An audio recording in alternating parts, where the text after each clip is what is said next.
August 15 నుంచి శ్రీలంకతో ప్రారంభమయ్యే కీలకమైన తొలి టెస్టు కోసం భారత అత్యుత్తమ తుది జట్టు సిద్ధమైంది. సన్నాహక మ్యాచ్ ఫలితాలు, ఆటగాళ్ల ప్రదర్శన ఆధారంగా జట్టు కూర్పును విశ్లేషకులు సిద్ధం చేశారు. ప్రపంచ టెస్ట్ ఛాంపియన్షిప్ ఫైనల్ రేసులో నిలవడానికి శ్రీలంకను ఓడించడం భారత్కు ఎంతో ముఖ్యం. శ్రీలంకతో జరగబోయే తొలి టెస్టు మ్యాచ్లో కేఎల్ రాహుల్, యశస్వి జైస్వాల్ ఓపెనర్లుగా బరిలోకి దిగనున్నారు. సన్నాహక మ్యాచ్లో వీరిద్దరూ మంచి పరుగులతో మెరిశారు.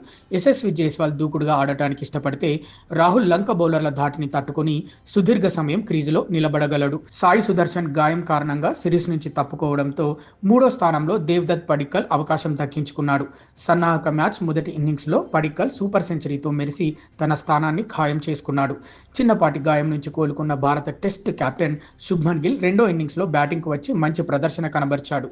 ఐదో స్థానంలో తుఫాన్ wicket keeper batter Rishabh Pant రానున్నాడు. సన్నాహక పోరులో విఫలమైనప్పటికీ పంత్ ఎప్పుడూ లంక బౌలర్లకు పెద్ద ముప్పుగా మారగలడు. ఆరో స్థానంలో ధ్రువ్ జురెల్ మ్యాచ్ ఫినిషర్గా నిలవనున్నాడు. గామింగ్ కండిషన్స్ దృష్ట్యా లోయర్ ఆర్డర్లో కూడా బ్యాటింగ్ లోతు ఉండాలని భారత్ భావిస్తోంది. ఈ క్రమంలో రవీంద్ర జడేజా ఏడో స్థానంలో బరిలోకి దిగనున్నాడు.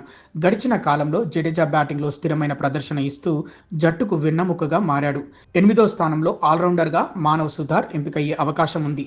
ఫస్ట్ క్లాస్ క్రికెట్లో మంచి సగటు ఉన్న సుతార్ లోయర్ ఆర్డర్లో అవసరమైన పరుగులు రాబట్టగలడు. ఘాట్ పిచ్లు స్పిన్నర్లకు అనుకూలించే అవకాశం ఉన్నందున భారత జట్టు ముగ్గురు స్పిన్నర్లతో బరిలోకి దిగనుంది. జడేజా, సుతార్లతో పాటు ప్రధాన స్పిన్నర్గా కుల్దీప్ యాదవ్ కీలక పాత్ర పోషించనున్నాడు. శ్రీలంకలో కుల్దీప్కు మంచి ట్రాక్ రికార్డు ఉంది. ఇక వేగవంతమైన బౌలింగ్ బాధ్యతలను మహమ్మద్ సిరాజ్, ప్రసిద్ధ్ కృష్ణ మోయనున్నారు.